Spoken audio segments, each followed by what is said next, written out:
Welcome in, everybody. This is the Who Fat to Play podcast. I am Austin. That is Ryan. What is up? Divisional round in the books. We are officially down to 3 meaningful football games for the remainder of the year. 4 teams. A few surprises. I would like to start off this episode with an apology immediately following our shout out to our good friends out at Sticks Golf Lounge, Humboldt, Kansas. They've stuck with us for a second straight season, not entirely sure why. Let them know that Ryan and Austin sent you right on the square, Sticks Golf Lounge. Washington, I am sorry. I speak on the behalf of both Austin and I for the utter disrespect that we showed last week on the show. Jaden Daniels, I thought I was aware of your game. I was not aware of your game. I feel like it's 2 guys that were as hard on for Washington as we've been all year. For those of you watching, I am wearing a Detroit Lions t-shirt right now. Okay, so the gig that I was going, I had a fucking hat on order. This was just about to be an Amon-Ra St. Brown jersey. Like I was dropping coin on this. Okay, I was going to start out the episode not wearing what I needed to.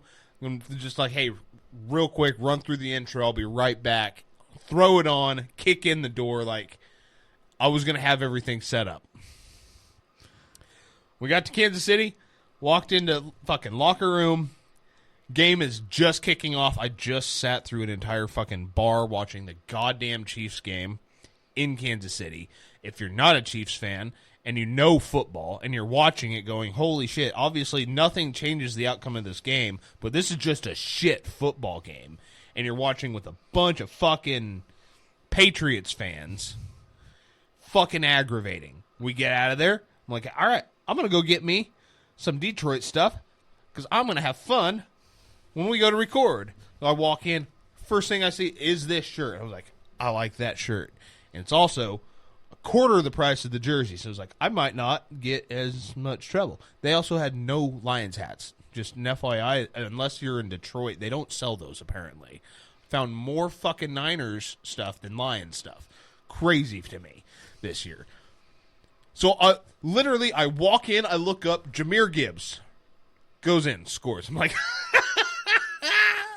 I'll take that one. Rigging it up. We drive home. Get home. Dogs destroyed the center cushion of the couch. So we didn't even get to, like, watch the game. My dad texts me, he goes, what the fuck is happening? I was like, what are you talking about? He goes, this is not how I thought this would go. I was like, what's the score? And he tells me, I was like, no, it's not. No, it's not. And then I get the NFL update. Lions down 2 scores with whatever left in the fourth. I was like, no, they're not. I just spent money on them. So you're the problem. Yeah, apparently. Makes sense. So how the fuck was I supposed to know that Jared Goff can throw 5 and win a game, but if he throws 4, he loses? Yeah, the Cowboys don't present the offense that that the Commanders present. And then the fucking Commanders. God, good. I'm so unbelievably happy. Not only that, but like, if it were to have gotten, which it ended up getting into a shootout, at no point did I think that the shootout was going to end with the Lions still not scoring the most amount of points. Because even when the defense has been bad, it's like you're not going to slow that offense down unless they slow themselves down, and they have. And they still scored 40 fucking points. Yeah. Washington. I'm sorry, Washington. Washington is phenomenal. Only that. That was so much fun. That's not the same team that has been playing all season in Washington. That's a different look at that football team. They have leaned into we have no defense.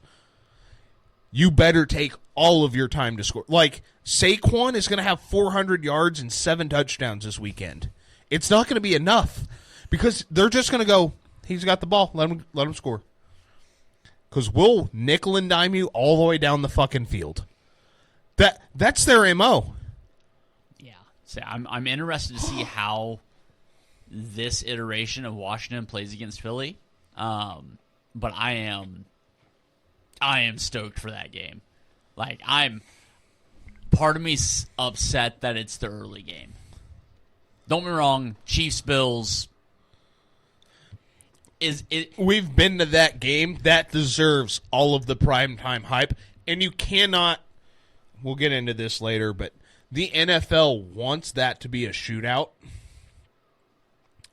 They're going to, if you don't think the refs are going to play a massive role in both sides of this game, you're fucking stupid. Yeah. It's going to suck watching it as a football fan instead of being able to just watch it play out. And I'm going to have to listen to, all those calls that Josh Allen got, and everybody's going to glaze over all the ones on the other fucking side with where I live. I know how this is going to go. I'm going to have to keep my fucking mouth shut all goddamn, regardless of what the outcome is. Yeah. Yeah. Obviously, Yeah. I'm not going to keep it shut to you. Right, but you see the same shit I do. Yeah. You have the benefit of getting to enjoy the end of it. Yeah, that's pretty nice, honestly. Yeah, I mean, I don't expect anything less. But yeah. I'm not also being the asshole by being, Yeah, say that the defensive kind of, the defensive penalties I do expect to be a little bit over the top, probably for both sides. The one thing, and I don't know, maybe it's just me, but I kind of wanted to pose this out to you, and this seems like a good enough place as any since we're already on the talk of it. Pass interference. They've gotten rid of that. It feels that feels like they haven't even broached that subject this fucking Which you know what's going to happen. Yeah, I know exactly. The next 3 games are going to be nothing but PIs. Yeah. Nothing but PIs. Because I've watched the plays where I'm like, that is obviously not pass interference, maybe? So, and I wanted to bring this one up as well. This is the second straight fucking week where a quarterback has fumbled a football, but that hand was moving forward in a throwing-ish maybe motion, and it hasn't been fucking... It's because of the NFL's obvious pivot to the last week with the Rams, Matt Stafford, and his very obvious fumble. This last weekend, watching the fucking Chiefs game, coming down in the pocket, hands moving forward in a forward motion as he's coming to the ground, rolled an incomplete pass instead of a fucking fumble in the pocket. Which... second quarter would have ended on a 4th down. Would have brought it to 4th down. Fuck, not Will Anderson. Who the fuck recovered it? I watched 3 fucking videos of it today alone. Obviously, I'm not going to be able to find it because I sent naturally you're trying to talk about it. So I was trying to think of the play. And instead, my phone's like, hey, those parts that you have never found that you needed for your truck, here they are, $200 or 45 minutes away. Not now! Oh, shit. But, yeah, I mean... God, fuck. Now, it's so aggravating watching a fucking play where... all you have to do as a quarterback is move your arm in a forward-moving position. In any way, shape, or form, and it's suddenly a forward pass. Unless there's a fucking running back underneath that football. If it's a pump fake and they drop it, it's still fucking ruled an incomplete... No, that's a goddamn fumble. We've got to fucking stop this offense glazing that's obviously going on. It just ruining. It's not even fun to watch a game anymore. So I was driving during the early parts of that game, so I just didn't see it. But so I'm trying to think. I'm trying to recall what play you're talking about. And I really, legitimately do not know. But I'd say, I mean, obvious, and we can either talk about the flags in the Chiefs game. Why? I mean, I knew they were going to get those calls, and then it was the same thing. 3 plays later, C.J. Stroud gets fucking annihilated, and nobody even bats their. I can't. I know that. I'm not going to complain about it because I know it's going to happen. Say the first one with Will Anderson where he hits him in the face mask. I can live with that penalty. I don't love it. I can live with it. And CJ should have gotten the same flag during the game. The one where Mahomes slid late. Holy fuck. What was it? 3 plays later, running out of bounds, stops before the sideline so he can get pushed. Just like in Week 7 with Fred Warner, and he doesn't get the call this time. I about lost my shit in the bar. I was like, no. Fred got 15 and a first, okay? Yeah. Let's say but the one where he slid late. What the fuck? By definition, it's a flag. But my God, please make these reviewable. Which, don't get me wrong, I'm sure they go to the review and it's still a flag. And if you watch the play, based on what that flag is thrown because of, both defensive players are egregiously at fault. Because as they dive, they launch with their heads down, leading with the crown of the helmet.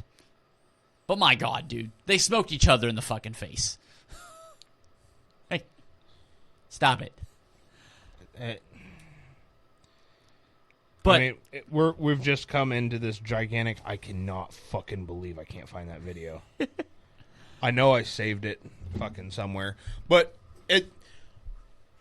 I sent you that one. It was another podcast talking about the first 8 years of Tom Brady's career where he was getting fucking smoked, and then he missed a season. Matt Castle was the quarterback. Then everything kind of started to change. You started to see it before that. I did think it was a good clip talking about Tom Brady got smoked in the early parts of his career. Mm-hmm. Then the NFL learned. And that's where we're at. Josh gets the calls just like Pat gets the calls. Just like Peyton got the call. Peyton and Tom and Drew. Hell, Philip. Oh, my fuck. Big Ben, not so much. No, well, because Big Ben... Well, he's bigger than most linebackers. Well, so. How do I put it? He caused the penalties. Yeah. I mean, you look at it, the previous generation of great quarterbacks had laid all the groundwork for the NFL to be where they're at for the penalties against quarterbacks. The problem with that is we went through a generation of watching Drew Brees, Tom Brady, Peyton Manning, and we went, okay, we need to protect these guys. And now now the quarterback has to be able to run. Oh, yes. So to me, that's the differentiating factor where we need to where the NFL, I mean, I think we as fans have figured it out.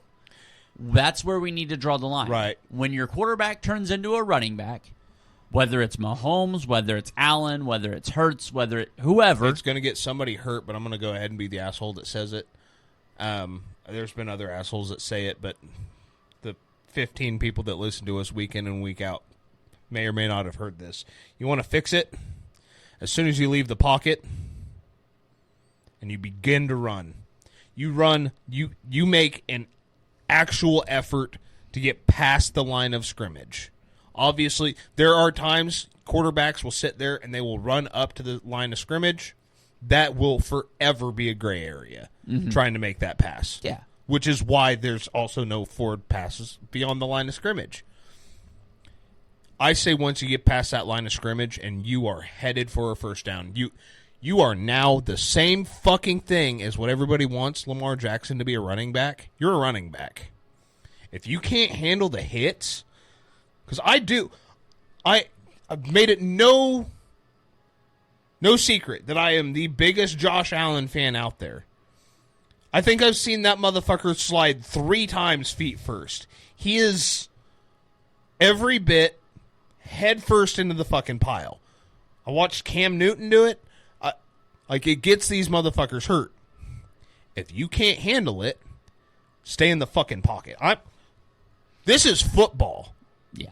So once Azeez Al-Shaair got suspended for a bullshit hit on Trevor Lawrence. You've got to allow football to be played, and that's where we've gotten, because once the quarterback is out of the pocket and I agree past the line of scrimmage, which I understand that yard before yard after is going to be a permanent gray area. Absolutely. As it should, just like 5 yards of contact. Yep. I don't know how many times in the games on Sunday I was like, hey, 5 yards of contact, they're 7 yards down the field. You have a yard here or there. Some refs, some umps, that yard's 2 to 3. Yeah. I mean, especially in the red zone. So that will always be a gray area. Yeah, you're always going to have that. But once you are an established runner, man, protections are gone. We've got to get rid of those bullshit protection penalties. Like, hey, no more. If you want to fucking flip the NFL on upside down, put it on its head, no more sliding. You can slide. You're not protected. Yeah. So I think, and if you're giving yourself up an open field and slide down, cool. But that goes for anybody that's touching a football. Mm-hmm. That Saquon, the end of his game, busted it loose, went down. You're in the open field. Yeah. But if he's running up the middle of the fucking field and there's a linebacker in front of him, he gets down, he has no protections. Yeah. So what is Jalen? Well, because Jalen can't throw. I'm so ready. Had one more yard than Josh Allen. But, yeah, like I said, because then the same shit where you see a quarterback running towards the sideline and then stopping in bounds so that they get shoved out of bounds, and it looks egregious. That's so easy to time up. Has nobody ever played, like, street basketball at like any fucking rec game ever? Right. You see, like, you can time that up perfectly every fucking time. Unless you're a bowling ball with legs. Personal experience? Once or twice.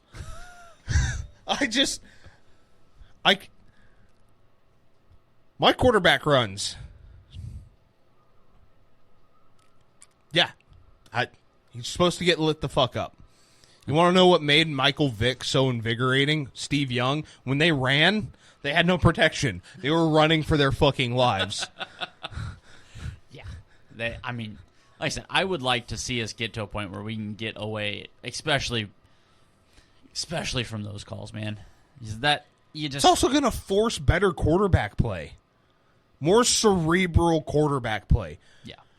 I watched the third most impressive throw I've ever seen in my life this weekend. A quarterback going to the ground, wrapped up at the ankles, throwing to a nowhere spot, and the only person there that was not there as he's falling and where he can see, he knows the route tree like a quarterback's supposed to. Caleb, take notes. He knows there will be a guy here. Hopefully he's the first one to it. And I'll be fucked if it wasn't a dart into the end zone and smacks his wide receiver in the chest for the third time, but this one was caught. Fuck me, man. Hey, the first one hit him in the face. the 3 most impressive throws I've ever seen. I just it sucks sitting there because you can't even like enjoy it when you're like, okay, that was a shit call. Why is this drive going? Oh my God, it was beautiful. As a football fan, you're conflicted. If you actually care about the game, you're conflicted because you're like, this should. At no point does that Chiefs-Texans game end any other way. Yeah, I mean that game was ending that way. That game was a 2-score game the whole time. The Texans looked a lot better than I gave them credit for, and their offensive line decided to quit on every other play. One play he had 9 seconds. The next he was sacked. 9 seconds and sacked. I will say this. If everybody would like to put their not great pass blocking tight end on George Karlaftis for the rest of his career, this isn't a dig at Dalton Schultz. No. I like Dalton Schultz. Happens to be pretty high up on my tight ends list. Damn good tight end. Not every left tackle, or not every tight end can play left tackle. There's not very many George Kittles out there. Why in God's green earth do you keep putting Dalton Schultz one-on-one with George Karlaftis? I agree, he's not that good. But you got faster than the tight end off the snap. You got to do something. Dude, I know. Like, you use your tight end to help your tackle with the defensive end. You don't use your tight end as the tackle against the defensive end. Bro. There's one of those guys. I'm sitting in the bar like, they're not going to... Why? Why are... Once again, I can't even enjoy it. Like, because when you're wearing 49ers gear and your team's not in the play, like, I understand my role. I don't get to fucking say much.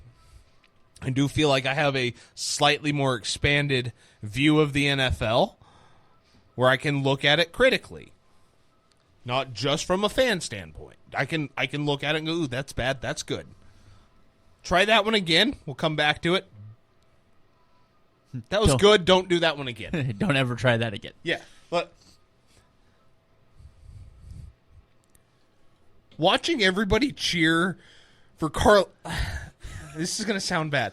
Watching everybody in this bar cheer for Karlaftis as he runs over the best pass-catching tight end in the state of Texas, who's on a release, what looked like a release. He got released. Yeah. And the right tackle go, huh. Like, I snapped. It snapped the ball, and Dalton Schultz is still in a 3-point. I was like, oh. Karlaftis is going to look really good against something really bad right now. And it happened like 5 times. Yeah. And then CJ would get out of it and you're, oh! And it's like, yeah, because CJ's a better athlete than George. Once again, nothing again, but that's CJ Stroud, who is playing lights out football right now. Like, he is playing the game of his life, and he is getting zero help. Zero help right now. He had Nico Collins, and there were 3 Chiefs defenders like, not today, motherfucker. Dude, I was so happy with the way they played, with the way they covered the wide receivers, because they were like, we've got McDuffie. So let's use McDuffie to remove their second option, and we're just going to bracket Watson and a safety on Nico. Yeah, that fucking works. Yeah, that ought to do it. Admittedly, going to be tough to do that this weekend. You know, no, nothing against Dalton Schultz. The Bills have 2 of him, both of which are better. Yeah, like, it was one of I was watching. It's like, Houston has the right game plan.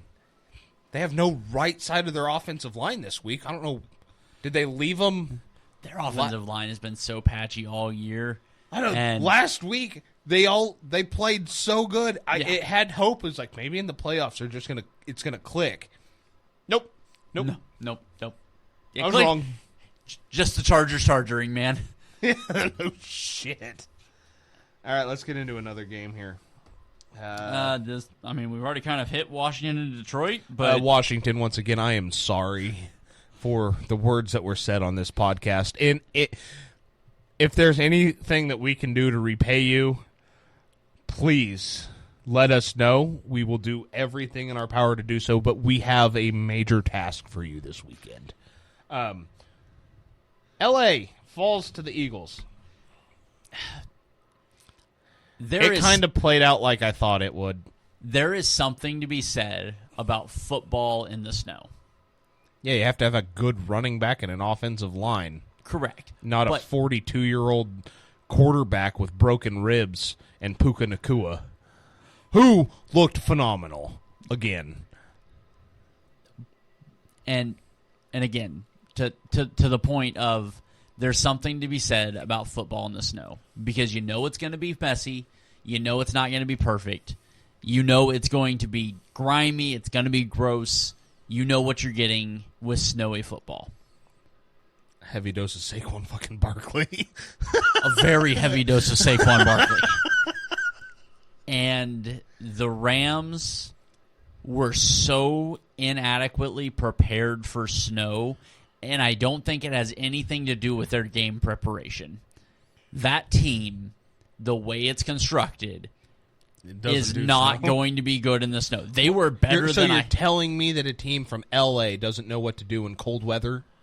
I'm telling you a team with a shit offensive line and is tired, and they pass the ball so they can run the ball, which is weird in a Shanahan system, is not equipped to play a bad snow game. I mean, I'll give them credit. Putting up 22. They played a lot better game than I thought they would, and then when they went hurry up in the fucking snow in the fourth quarter, fucking gasms everywhere, okay? That was incredible to watch that offense dissect a good Philadelphia defense and just march the ball down the field. Puka Nakua's catch down the fucking right sideline was fucking stupid and amazing. Like, to watch that game play out the way it did was phenomenal. I was pissed when they didn't get the fucking first down because I wanted more. But, yeah. I was glad that game was over. I was sick and tired of watching two teams I desperately hate fucking play. Yeah, and unfortunately, I went into the episode last week picking the Rams. We looked at the weather, and I went, shit, I'm leaning Philadelphia. And guess what? Philadelphia won on a shit. The weather went Philadelphia's way. Yep. You have the best offensive line in football. You have the best running back in football. And you have a quarterback that is mostly capable of handing the ball off. Yeah, that's gonna happen. You know, I'm not sure the better football team won. The Eagles. I'm not sure if either one of those teams deserve to be there. Yeah. Still to this day. Yeah. As much as I enjoy snowy football games, that one was not super enjoyable to watch. It was messy and it had its moments, but there was one thing I wanted to say about the Lions Commanders game. Sam Laporta. How? Dude. How? How did he? The left-handed laid out. How do? I don't. Oh my God! What a fucking catch! So good. Bills, Ravens. I'm not going to say I was surprised because I did pick the Bills. I was slightly surprised because it was right there in the middle of the third quarter that I seen the writing on the wall. Bills were winning that football game. And they let up. Mm-hmm. Like, they coasted. It never felt like they, at any point, got ahead of themselves to where they're going to make a mistake. But they allowed the Ravens back into it. Yeah. It felt very much like the regular season win against the Chiefs. Like, when the writing was on the wall, like, hey, we've got this game won, just don't fuck it up. That, like, I hope they don't walk into Kansas City this time with that same attitude of, hey, no, you gotta snap their neck right now. We are in snap their. Fortunately for you, Josh Allen pulled a better Lamar Jackson than Lamar Jackson did a Lamar Jackson. 3 rushing touchdowns, and you just ran over Roquan. Oh, you just ran over Roquan. He ran over Roquan again. Roquan is still laying there from the 7th time Josh Allen put his shoulder into his chest. Yeah. 17's on a mission. Yeah. And he's living in the construction outside of Buffalo. Seen that video today. It was fucking hilarious. Well, when that video came out, it was phenomenal. It's still It's still just golden. I don't know how I just seen that. I usually I had never seen that before. Shit. No. Yeah, no, that one's so good. Such a great commercial. But yeah, I don't know. With the Ravens, obviously you've got the 2 early turnovers from Lamar. Only one of them really cost them anything. The interception was basically an arm punt. Got the ball back. The sack fumble that young Von Miller scores a touchdown on. Old Von Miller does not. It's kind of like Travis's catch over the middle, where it's like Travis scores on this every single, and he just got tackled to the 5. Yeah, you could see in both games. You could see their breath, right? Yeah, you can see them screaming for oxygen at like the 20. And it just that one obviously changes the game a little bit. I'm not here to be like, oh, Lamar's the reason the Ravens lost. I'd say Mark Andrews, you got to catch that one, big guy. What's sad is that's not the first one this season that he's on an out route. It wasn't the first at the one. goal line. That wasn't the first one Sunday that he dropped. Yeah, were there 2 out routes at the goal line that I missed on Sunday? Oh no, but he dropped one earlier in the game. That was basically the same play. It wasn't. It wasn't at the goal line. Gotcha. But yeah. So I fully expect Isaiah Likely to be the number 1 tight end next year. I'm interested to see what Baltimore does there. Although I will say, Bills fans are once again undefeated. The only fans in the nation to call you a slur while you're at the game, but donate to your charity afterwards. From what I've heard, I've heard that being in Buffalo is like one of the worst places to play in because they're nice, but they're also assholes. Because it's Buffalo, New York. Still, you're still in New York, but those motherfuckers. But they're almost Canadian. But $60,000 is what the number I seen today for Mark Andrews' charity, because he was receiving death threats from the great people of Baltimore. What is wrong with them, and why are they so great? I hate them. It's so dumb. Because quite frankly, is there a better version of fuck you than hey, you lost your team that game, we're going to help your charity? Like, so dumb. Fucking so dumb. Andy Dalton. So wonderful. I mean, how many times have they done this? A lot. A lot. It's become an annual tradition. They do it a couple of times a year. When something breaks Buffalo's way, the fans of Buffalo just start donating cash hand over fist. Like, Buffalo's the only team that could go to Iowa's home stadium, flip off those kids in the fucking at the hospital, and then fund a full year of that hospital's finances. Like, that's what these gestures from Buffalo feel like. Hey, fuck you, you piece of shit. Here's $20. I love it.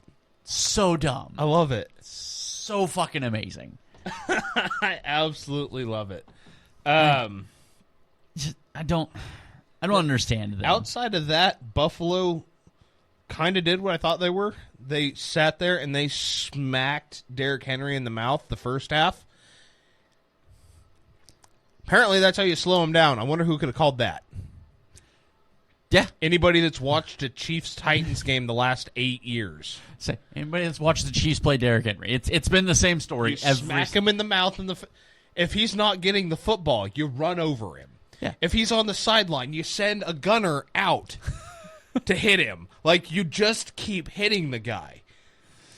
There's backup players for a reason, okay? They suited up today because we're going to use them. The starting 22's on the kickoff team. Why? Well, because kickoff unit we used to hit Derek on the sideline. Why? Have you seen him run the ball right now? Yeah. You don't want to let him get to the line of scrimmage and still be going forwards. And I mean that's how you stop Derrick Henry his entire career. I understand it's easier said than done, but that's how you do it. The Bills are equipped to do it. The Chiefs are equipped to do it. Not everybody is, but that's how you beat Derrick Henry. Yep. And you know that the Bills offense, it's actually a really good game to watch. They did that. Bills offense was a lot more consistent than what I honestly worried they would be against Buffalo. They straight up Bills offense or Baltimore's offense? Buffalo's offense. Okay. The Bills offense. What they played, and I hate to say that he sounded correct, but Cowherd made the comment that this Buffalo team is the newest iteration of what Kansas City did after losing Tyreek. After losing Stephon Diggs. The pop plays are kind of limited. They still have more pop plays than what Kansas City did last year, right? By a lot. Well, they've got Keon Coleman, who is very quietly. I'm so glad I called that fucking pick at the beginning of the season. Very quietly, one of the best rookie wide receivers out of this class right now. He has talent. His drops. Yeah, he's got his issues. But right now, when he drops the ball at the next play, he is posterizing somebody to get that ball. Yeah. And holy shit! And they've really relied on James Cook. They're using Ty Johnson beautifully. Like, I am stoked for Sunday night's game because again, I mean, it's not very often you get Chiefs Bills and don't have a good fucking time. No shit. This is one of those games I just pull the refs off the field. Just let them go. Unless it's a fucking face mask or just an egregious, and I'm talking a full-on egregious late hit or helmet to helmet, and it has to be a clear helmet to helmet. If it's just fucking egregious, outside of that, I want to see no pass interferences. I want to see both of these quarterbacks, because this is going to be personal on both levels, because the Bills walked into Kansas City and won in the regular season. Kansas City doesn't. That game was in Buffalo. Oh, it was in Buffalo. You're right. They beat them in the regular season, and Kansas City holds a grudge on that. That's what they do. I don't get it. That's what they do. I'm also convinced that's why Kansas City always beats Buffalo in the playoffs, because they're like, hold on, guys. We're going to lose to them in the regular season so we can be pissed about this later. Makes total sense. But it's all right. But on the other side of the ball, you have a I'm not going to call him a newfound Josh Allen. Everybody's on this Josh Allen's fixed himself. No, Josh Allen is still Josh Allen, who's lost to the Chiefs 4 times in the playoffs. They've met 4 of the last 5 years. And they have not. I've seen that on Fox this morning at the gym. 4 out of the last 5 years in the playoffs. I have to go back and look, because I know that, because I thought I saw that Kansas City was 3-0 against Buffalo in the playoffs. Somebody had their stats wrong. I believe Kansas City's 3-0 against Buffalo in the playoffs. Well, now we have to find out.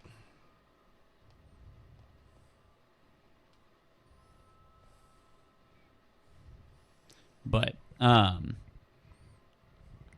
Bills are 2-4 versus the Chiefs all time in the playoffs. That's funny, because I just found the the Chiefs are 4-2 against the Bills in the playoffs. I did you put Chiefs versus Bills in the playoffs? Actually, I did Buffalo first. Oh, that's interesting.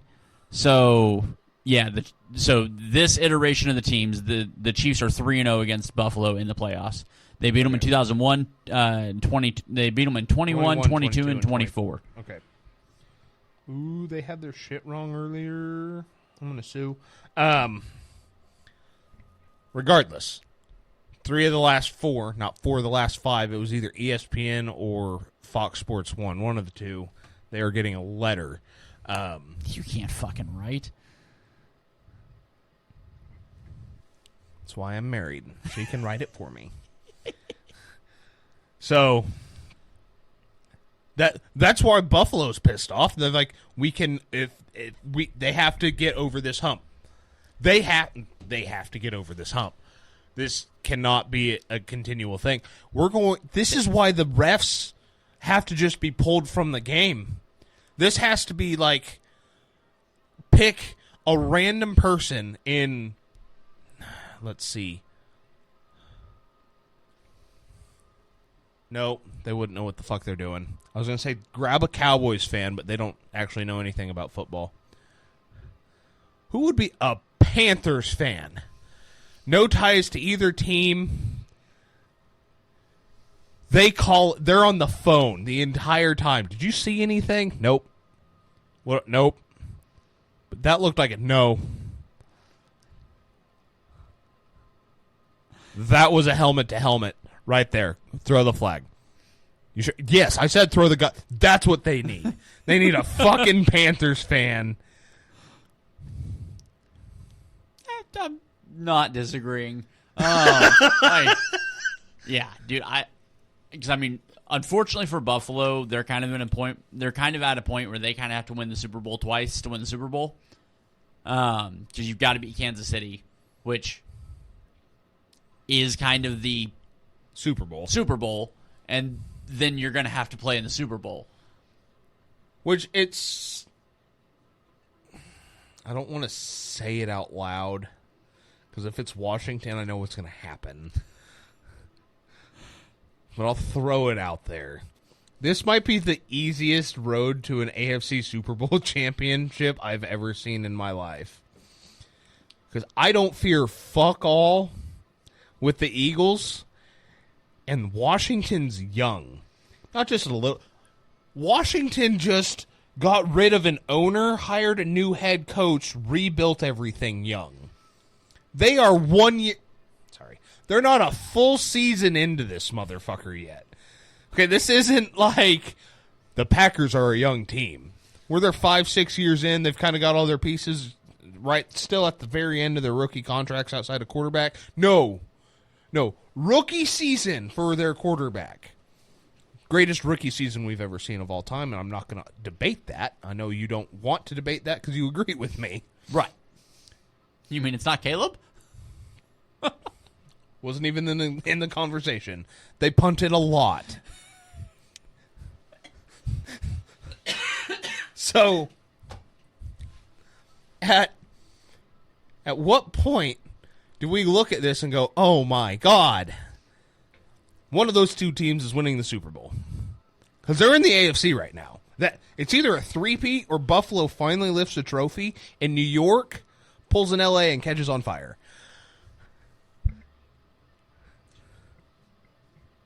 Just if comedians are making jokes, I get to too.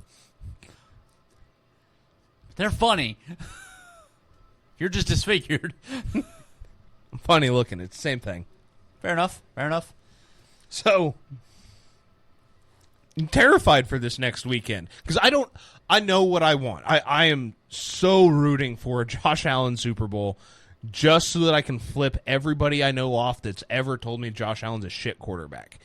I have seen nothing but fucking highlights of him being drafted. Even the Bills fans being pissed off that they took Josh Allen. They had no idea what they were getting. Remember Josh Rosen? Yep. Was supposed to be the next greatest thing, and 1 year after he gets drafted, Kyler Murray gets drafted to the same fucking team. 1 overall? Yeah. There were 9 mistakes made ahead of Josh Rosen. Or was it 8? No, it was 9. It was 9. So, like, I'm right on a whole bunch of little shit, like week in and week out. I'm wrong on everything else in life. God forbid I'm right on this one. God fucking forbid I'm right on this one. And unless you're just, I don't know, Nick Wright and have this idea that there's no quarterback that can be as great as Patrick Mahomes, I get it. I will never see Josh Allen make those throws. I will also never see... Oh, please, what are the names? What are the 9 mistakes? The 9 mistakes in order. Number 1, the Cleveland Browns draft Baker Mayfield. Number 2, the Giants draft Saquon Barkley. Number 3, the Jets draft Sam Darnold. Number 4, the Browns draft Denzel Ward. Number 5, the Broncos select Bradley Chubb. Number 6, the Colts draft Quentin Nelson. Number 7. Oh, damn, this draft was stacked. The Bills draft Josh Allen. Number 8, the Bears draft Roquan Smith. Number 9, the Niners select Mike McGlinchey. Absolutely stacked draft class. You can argue that of the first 14 picks, the only bad pick is Josh Rosen. The next 3 after him are Minka Fitzpatrick, Vita Vea, Daron Payne, and Marcus Davenport. Realistically, oh my God, he is one of 3. There are 3 bad picks in the entire first round of this draft, whether they worked out for their team or not. The remainder of that draft class, or the remainder of that first round, was Colton Miller, Raiders. He's no longer on the team, is he? No, and he wasn't that good. Tremaine Edmonds to the Bills, Derwin James to the Chargers, Jair Alexander to the Packers, Leighton Vander Esch to the Cowboys, Frank Ragnow to the Lions, Billy Price to the Bengals, Rashaan Evans to the Titans, Isaiah Wynn to the Patriots, DJ Moore to the Panthers, Hayden Hurst to the Ravens, Calvin Ridley to the Falcons, Rashad Penny to the Seahawks, Terrell Edmonds to Pittsburgh, Taven Bryan, it's a miss. It was Jacksonville. No one's shocked by that. Mike Hughes to the Vikings, which Mike Hughes didn't work out there, but he had some decent seasons in the NFL. Sonny Michel to New England, and then Lamar Jackson at 32. Holy fuck, that draft was stacked. Sonny Michel obviously wasted his career in New England. God damn, dude, the Browns fucking nailed that draft. Yeah, they did. Man, could you imagine where they'd be right now if they had Baker Mayfield at quarterback? Well, in the second round, that's when they drafted Nick Chubb. Oh. I forgot that was the same draft. And then Shaq Leonard went number 36. Which he's out of the NFL. Which is nuts. Yeah. And then the Chiefs made a great second-round pick in Breland Speaks. I'll forever remember the smile and wave, but god damn it, I hated that guy. Jesus. What a fucking Josh Rosen. That's a tangent I didn't expect to go on tonight. All right. Let's get into it. Championship weekend. Let's do it. First game kicking off at 2 o'clock our time. The Commanders at Eagles. Let's talk about the games real quick before we make our picks. Let's do that. Keys to the game for Washington. Jaden Daniels. Yeah, no, that's pretty... You're not going to stop Saquon. Yeah. When they score, you score. Yeah. You honestly, I'm a big proponent of defer the kick, defer the coin toss if you win it. You take the ball, you go down the field, and you score. You don't defer. You put your offense on the field, you go down the field, methodically, however you want to do it. Take 7 minutes, dink and dunk, Terry McLaurin. If you can score on a big play, sure, great. if you force a sense of go either one of two ways. Force the sense of urgency, like, oh fuck, where they start forcing the pass instead of handing the ball off, because we know that Philadelphia is very reactionary. So if you get out to quick, early, big, if you fucking do somehow receive the kick, if you could receive the kickoff and immediately score, like on the kickoff return, force Philadelphia to just. If you can force Philadelphia to throw the ball, which it's hard to force that team to throw the ball because their biggest hitter is handing the ball off. Right. And they know that. They do, but if you can I force can't think the ball, of their fucking head coach's name right now. Nick Sirianni. Thank you. I kept wanting to say Steichen, but I knew it was a stupid name with an S. Yeah. Sirianni is very much, if they score fast, we have to score fast. Which is what's fucked them in the few games that they got behind in early. Yeah. Sad. Get out fast. Say for the Eagles, it's easy. Hand the ball off. You hand the ball off, and you try to do everything you can to get Jalen Carter in one-on-one situations. Because that man is a fucking problem.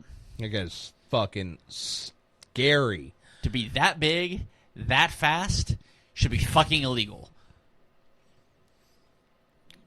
Fuck you, Philadelphia, for drafting him.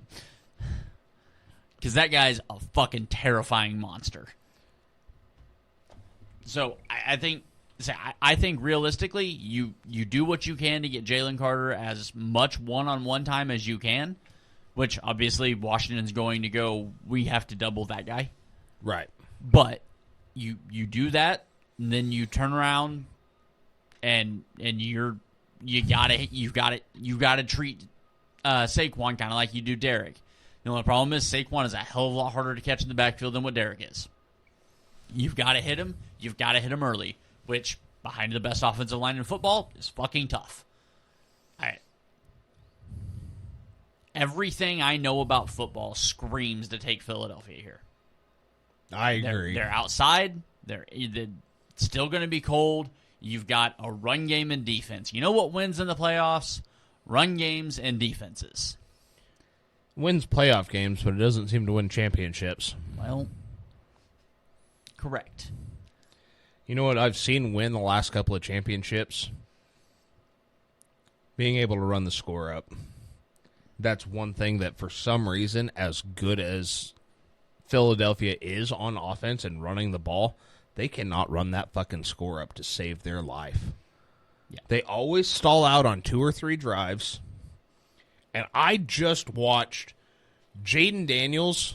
I didn't get to watch it. I had to go back and rewatch fucking highlights and everything. It was dumb. I hated it. Loved it. Didn't know what to think. I was very aroused and confused. I was saddened and happy at the same time. It was like taking uppers and downers at the same time. It was 8th grade all over again. Yeah, it was awful. It was great. I'm not sure which one it was. I really don't. Sounds like every band trip we ever went on. We don't bring that up here. We don't bring that up here. That guy was hauling balls.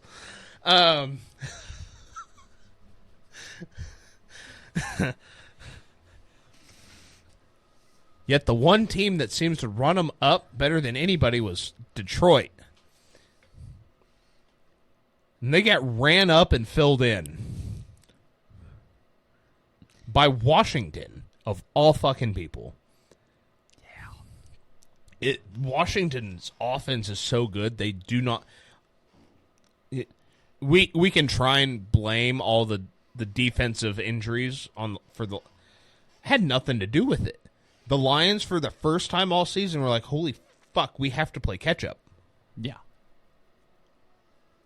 And it confused them. They don't get shaken or rattled, like, easily. Like, that team was shook to its fucking core.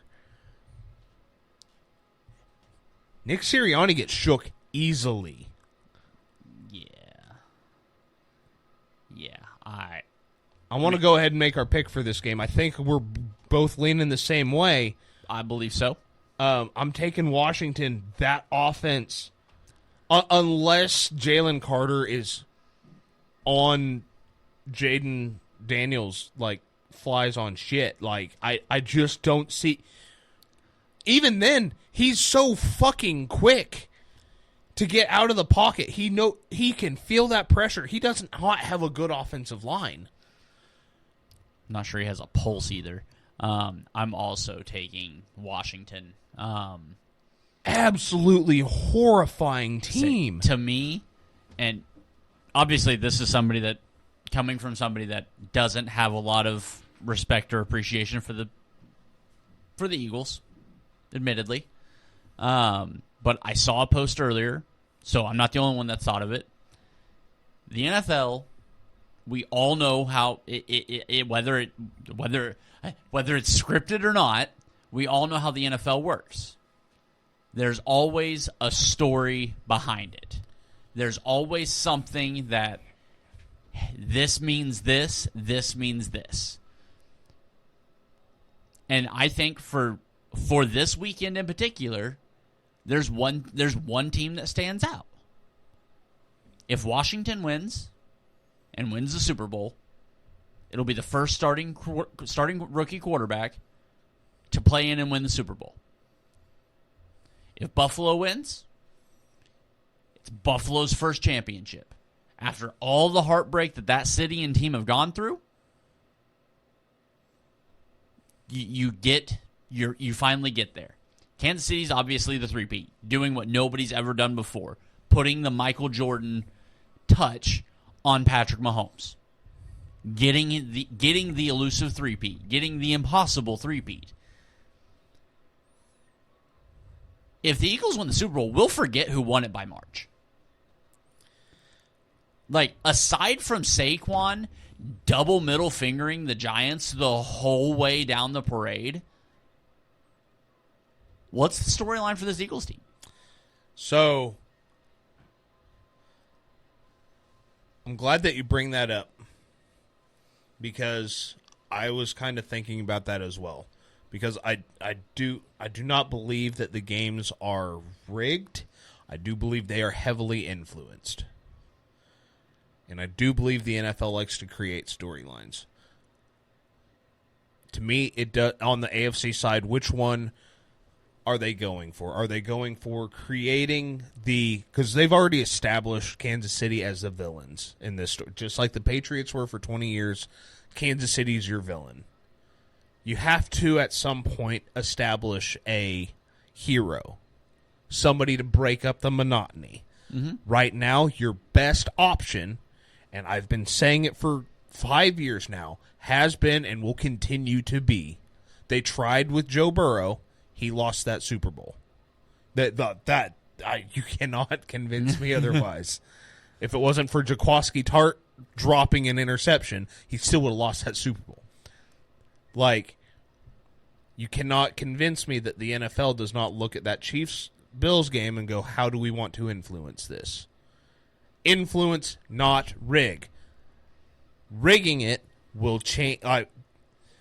Will be very obvious. Influence is one thing. Rigging it is, there's movies written off. There's a good football one that had a remake. Paul Crew. Anybody thinking of a good fucking movie right now? But on the NFC side, I kind of thought the same thing. At what point do you want that storyline to end? And then it hit me. So everything with the storyline, the script going the last couple of years, Chiefs-Eagles, and we get the 49ers-Chiefs rematch. Can the Niners get over the hump? They've got a last pick in the draft quarterback. Jalen gets a second shot. That's your storyline. It doesn't create your hero. To me, I almost wonder if they're looking for that rematch. Yeah, I mean, and say Jalen making it back breaks the trend of quarterbacks that lose their first Super Bowl appearance don't go back. Right. But I also... No, I firmly agree with you, but I'm trying to look at it. How does Roger Goodell look at the NFL right now? Does he care about rookie quarterbacks, or is he more invested in known commodities? The Eagles have been nothing outside of the 49ers in the NFC. There's been nothing more storyline heavy than Niners turmoil and Eagles turmoil. Nick Sirianni, people not liking him in the locker rooms, getting on fights in the sidelines. It's Philadelphia through and through. City of brotherly shove. I don't see, like... I agree with you. From a fan standpoint, they're... Except for all... I mean, we've all seen the fucking video by now. All the Subaru drivers out there just cheering on the Eagles scoring a touchdown. What is there to gain? Yeah. Storyline-wise. I nothing. think... and you have three teams, which is, once again, why I think the NFL just needs to pull refs out of Kansas City on Sunday. Yeah, just pull them out. Just let that game go. Just we're all going to enjoy it. Let it happen. Let it happen. You know, but it does bring up, what storyline does the NFL want in the Super Bowl? Yeah, and I think realistically, I think the winner of the first game determines what storyline they go for. Yeah, I mean, I think, I don't know. Say for me, like I've been obviously bullish on Washington for all but like one week this year. It's probably last week. But I just think Washington's got more.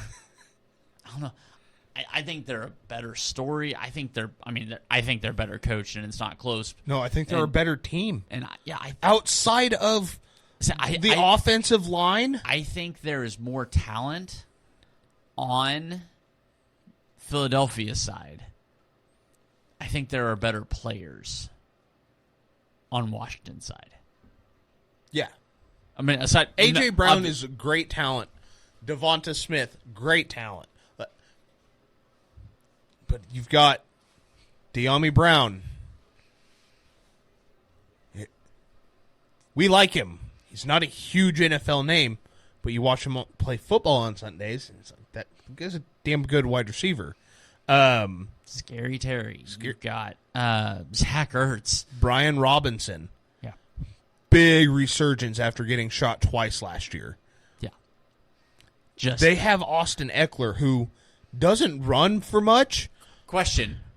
When did that guy get so damn skinny? Dude, out of the backfield as a pass-catching back, he looks like Christian McCaffrey out there. He just looks skinny. With none of the speed. None of the speed, though. He was so... I swear to God, he was fat. Short and fat. In L.A. And now he's not. It confused me. No, I think you're right. Okay. Glad I'm not alone, because I watched him running away from Detroit's defense, and I went, wait a minute, that's 30. That's Eckler. What the fuck is happening? Yeah. Not a clue. But I'm taking the Commanders. I want Washington there, man. Fuck it. I want them there. Like, I do too. I think it builds, no matter who they're playing, I think it builds. The fact that he's there. And it, outside of like Jerry Jones, it literally sends a message to owners: get the fuck out of your football operations if you want to win. Yeah. Jerry Jones will never see that message, but Bills at Kansas City. the biggest. This is the Super Bowl. This is the game that I look forward to every single season. This is week the postseason 1, game we always week watch. 9, week 17, wherever it lands. This is the football game. Looking for. The only bad thing is I don't have tickets to this game because we have been to a lot of Chiefs Bills games, and it's always a good time. It's so fun. No matter who wins or loses, we have walked out of Arrowhead, giant smiles plastered on our face. So good. No matter who won. Such a great time. The amount of people that think I'm a true Bills fan is a little I get what I show up wearing. I was there when you bought it. Yeah, that was fun. But oh man. Say this game, I think this is the biggest game of the NFL season right here. And I'm going to do the homer thing. I'm taking Kansas City. I understand what the other side of the ball is. I understand everything that's going on. Kansas City used DeAndre Hopkins on 16% of their snaps last week. Didn't make sense to me. Hopefully somebody else can figure that shit out. But So for Buffalo to win this game, Buffalo has got to establish the outside run, which we seen Joe Mixon last week do a fine job of that. And then they were able to start running up the middle. So. I thought last week Houston did a very good job of sticking to the run, but they just didn't have enough to build off of that. Right. And once again, it's a Shanahan-styled system. You have to have that run game. Buffalo, on the other hand, does not require that run game, but they just create a run game. I don't know. It doesn't make sense. I think at this point that team requires a little bit of a run game, but they have. But it's not running back centric. Yeah, they have different avenues of creating that run game. If the running back's not getting there, they'll go with Josh. They make you respect Josh on the RPO, and then all of a sudden James Cook is running down the field. Right. I think the keys for Kansas City's defense is tell Chris Jones, don't worry about the ball. You're not even a spy. Hit 17. RPO, hit 17. Pass, hit 17. If it's just a fucking handoff, hit 17. Put him on his ass as much as you can. I do believe Buffalo knows that. My concern is kind of what you talked about early in the show. How are they going to cover the wide receivers? You're not going to be able to bracket. I mean, I believe our 1 and 2. You can honestly, the receivers in this game don't worry me that much. Buffalo's wide receivers are talented. They don't worry me. That's not where my worry goes in the pass catching game. Okay, but you see what I'm saying. My worry are the tight ends. Exactly. So I think my corners are better than both of their wide receivers. Amari Cooper and Keon Coleman are going to have 0 yards. Yeah. So I am. That is a statement that I am making. Yeah. Now, I think when you put McDuffie and Watson, thank God he's back, out there, our corners are better than their wide receivers. So over the middle of the field, where I was very concerned last week, where Houston was making their hay in the pass game, you've got Dalton Kincaid, Dawson Knox, and Mac Hollins. And I don't want to be that guy, but I'm taking Mac Hollins over whoever the fuck is supposed to be coming down to cover him, because that psychopath is faster than he looks. Crazy. He's shiftier than he looks. He can jump higher than he looks like he can jump. Like this all just feels like you're profiling a white guy. Is he even actually white? I think so. His name's Mac. He does walk around barefoot. That's pretty fucking white. That's pretty fucking white. I hit him over the middle alone requires both safeties. Like, you have to bracket him over the center. And then, obviously, that, God forbid, they walk out in a 2 tight end set. Which I anticipate a lot of. Where you're anticipating a run out of a 2 tight end set for extra blockers because they have mini George Kittle and mini George Kittle. But for some reason, those two like to go, no, we're miniature fucking Travis Kelce's. I think Knox is a little more Kittle. Kincaid is definitely Kelsey. Splitting hairs here because both of those guys can block like a motherfucker, and God forbid they throw George Karlaftis to the sideline on a release. I have serious concerns over the middle of the field. Serious concerns. Want to know the secret to being a Chiefs fan? I always have concerns over the middle of the field. The middle of the field has been wide open for at least 29 years. So doesn't matter the defensive players. It doesn't matter the defensive coaching. The middle of the Chiefs defense is always open. And then I guess the keys to the game for the Chiefs for me is just attack. It doesn't matter. You're going to be able to run on them. Some. Like they don't have a great run defense or a great pass defense. I don't know how else to explain it. It's just good enough. It's just good enough. That team's defense reminds me a lot of 2021 Kansas City, or not 2021, 2022 Kansas City's defense. That's what that defense reminds me of. You can put up numbers against them. You can move the ball however you want. And then something's going to fucking go wrong. Yes. That's that defense's entire strategy. That something's going to go wrong. That Buffalo defense makes zero sense. Watching the Lamar Jackson, just all right. Why didn't they score there? Everything went right for them. Buffalo has the ball, and it doesn't make sense. Yeah. Nobody. I watched it. One frame, purple has ball. Next frame, blue has ball.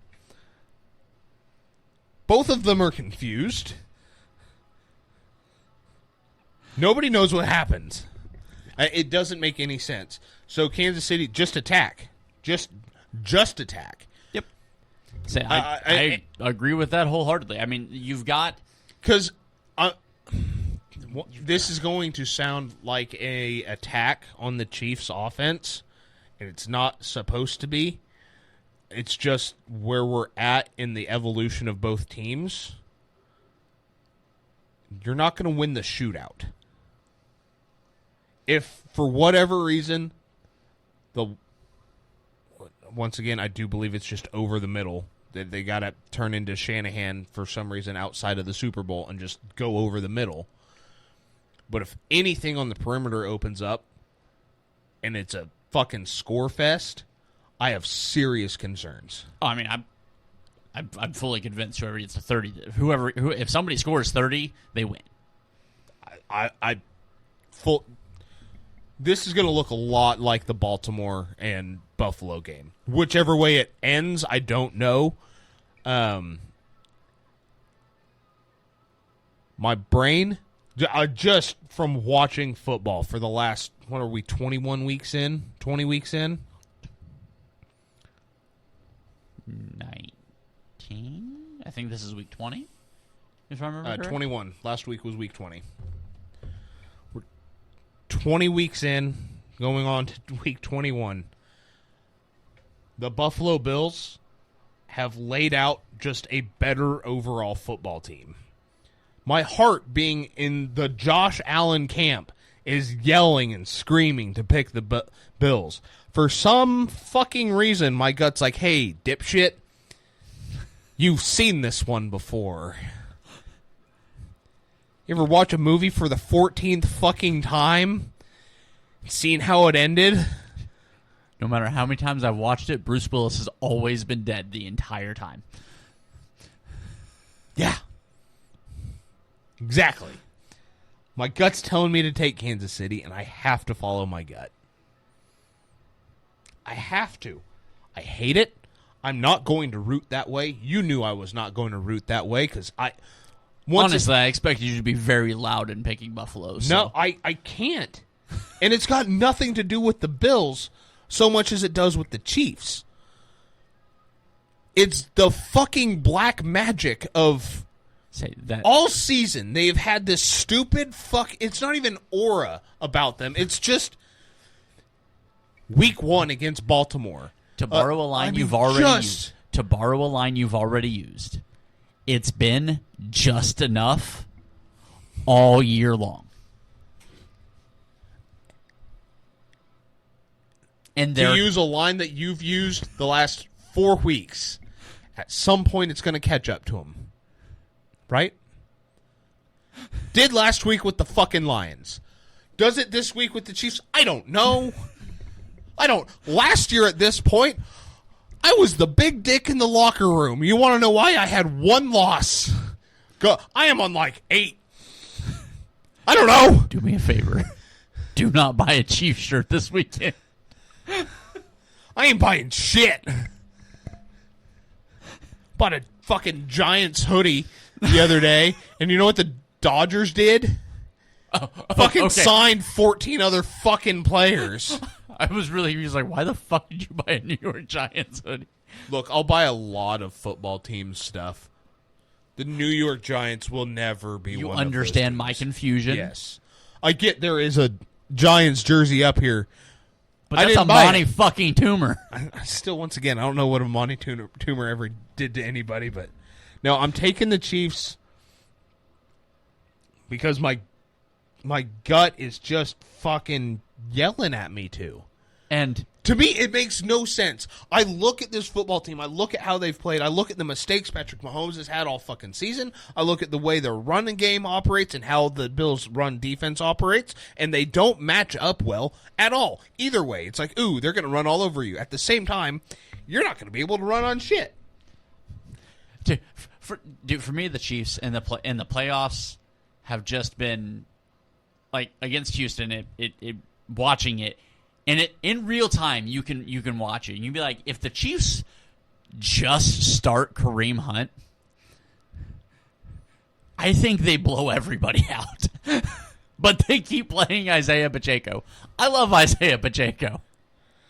But to have the conversation I've had multiple times in the last couple of weeks, I also genuinely believe that Kareem Hunt is one kick to the face from being a Hall of Fame running back. Like, if he just doesn't do that and doesn't leave Kansas City because of that.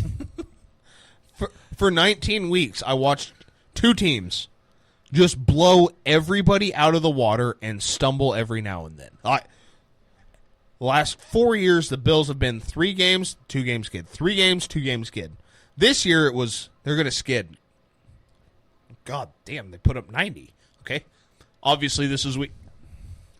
They steamrolled. They have not had that skid, which is terrifying. Yes. For a lot of reasons. Because like when every time the Lions lost the 2 times this year, it was, ooh. I don't want to be the team that plays them next. And you know what happened to the team that played? They died. The team that played them next died. Yeah.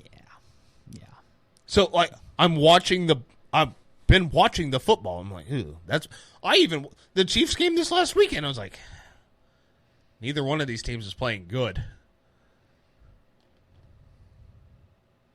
This is bad. Like, it was just bad football. Oh, look, Travis Kelce caught it. Oh, look, he caught 3 more. I'll be damned. Look at that. He can't run worth shit. How was he wide open in the middle of the field? Yeah. How do?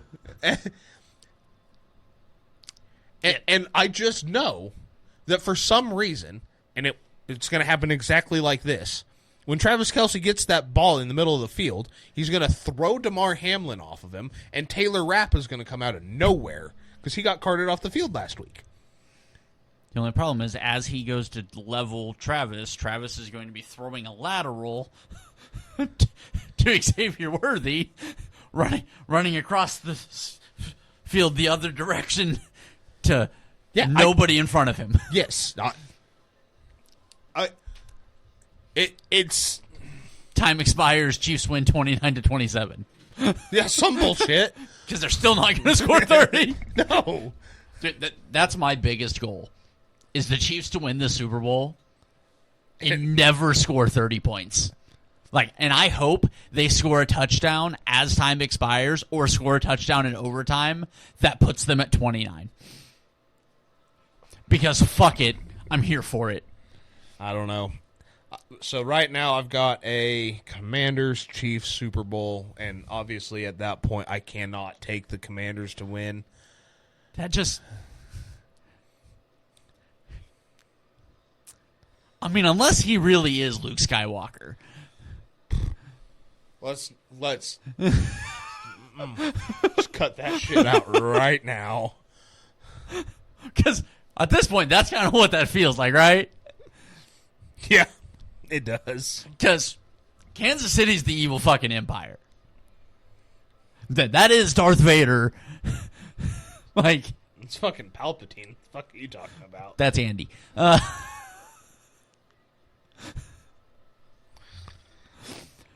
Yeah. I also have the same pick, Washington, Kansas City, to go to the Super Bowl. God, it's going to be a good Sunday. And honestly, I am just kind of, however the Chiefs game goes, because I'm on record multiple times saying I hope Josh gets one. Because honestly, I think Josh getting one just validates Kansas City that much more. We talked about that last week. And because at that point it's like, okay, he went through Josh 3 times. Now, for Josh has to go through him to solidifies both of them. Yeah, is what it gives you Manning versus Brady.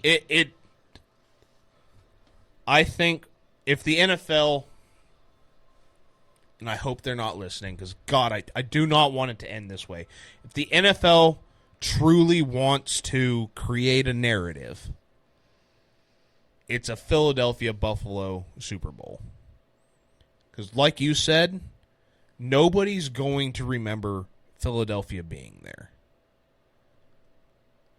So Philadelphia's going to be that NFC team that puts up a big fight. That's all they've done all season, is put up a big fight. You've got a good loser. Yes. Yep. Beating Washington, rookie quarter, there's nothing in that for whoever wins against Washington. Maybe I'm speaking something else into existence here. Who knows? Hey, so I'll take a 3-peat. I don't give a shit who it's against. So for Buffalo to win would have to be against the Eagles, I feel like, for the NFL to get that storyline. Because the Eagles were in it two years ago. They're back. So, and they went toe-to-toe with Patrick Mahomes.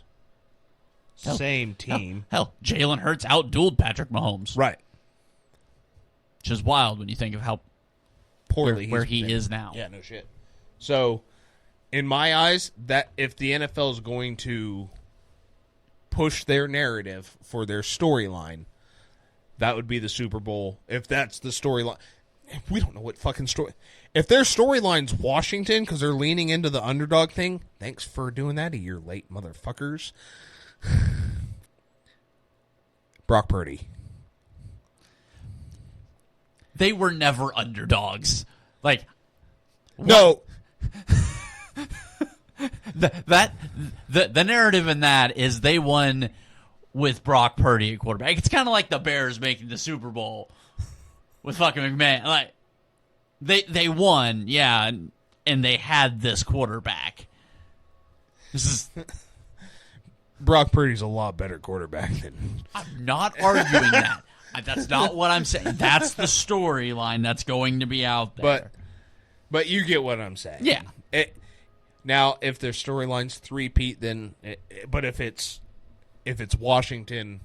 I don't... Once you said it, I said it. I don't see anything out of the four teams where they're like, ooh, that's the Philadelphia storyline. Yeah. What is the storyline? They won without Travis or Jason Kelce? Yeah. They realistically, and it's not against Jason, they upgraded at center and performed better. like... And who knows? Maybe Philadelphia winning it all is the NFL going, see, it's not rigged. Maybe that's their whole fucking MO. You ready to get out of here? Yeah. I think these guys have had enough. I think we're gonna get out of here. So guys, enjoy championship weekend. What a fucking ride it's been. We've got 2 more weeks. Obviously not watching the Pro Bowl and then watching the Super Bowl after this. I'll probably tune in for some of the Pro Bowl stuff. I probably won't. The dodgeball game's kind of fun, and I could not actively care any fucking less about that entire goddamn weekend, man. Like, give me the NFL honors on Thursdays, which really also isn't that important to me. Like, give me that, and then shut it the fuck down. Like, hand out the participation trophies you were going to give out anyhow. Tell me who the Walter Payton Man of the Year award is. Honestly, OPOI, DPOI, MVP, like, I don't care. Just tell me who the Walter Payton Man of the Year is, because it's the only award that I genuinely believe is handed out. It's, knowing what Jaden's had, I still don't believe he's the offensive rookie of the year. I still believe that guy wears silver and black. But anyhow, we're going to get out of here. Thanks for listening. This has been the Too Fat to Play podcast. That is Ryan. This is Austin. We will see you guys next week. Until then, be kind to each other, love one another, and always remember, fuck Roger Eagles. Goodell, bastard.